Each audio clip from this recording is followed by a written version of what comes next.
Sheila Rosli baru-baru ini meluahkan rasa kecewa tentang sikap segelintir individu yang suka meminjam duit tapi hilang begitu sahaja selepas dibantu. Menerusi perkongsiannya di Threads, Sheila mengaku dia sebenarnya sudah lama memendam rasa tentang perkara tersebut.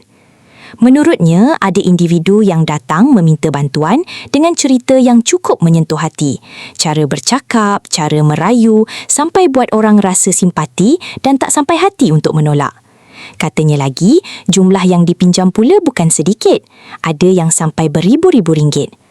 Masa nak pinjam, cerita sedih kalah drama. Itu antara luahan Sheila yang paling mengundang perhatian ramai. Tapi apa yang lebih mengecewakan, selepas duit dipindahkan, individu tersebut terus senyap dan menghilangkan diri begitu sahaja. Malah menurut Sheila, ucapan terima kasih pun langsung tak diberi. Situasi itu membuatkan ramai netizen turut berkongsi pengalaman sama. Ada yang mengaku pernah membantu kawan atau kenalan sebab terlalu percaya dan simpati, tapi akhirnya diri sendiri pula yang rasa dipergunakan. Kadang-kadang bukan soal duit semata-mata yang buat orang terkilan, tapi rasa kecewa bila keikhlasan dibalas dengan sikap tidak menghargai.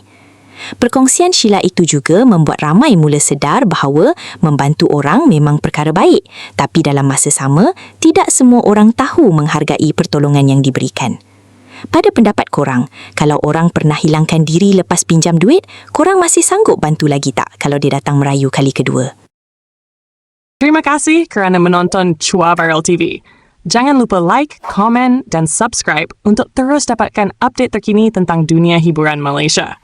Jumpa lagi di video seterusnya. Stay tuned untuk lebih banyak kisah sensasi.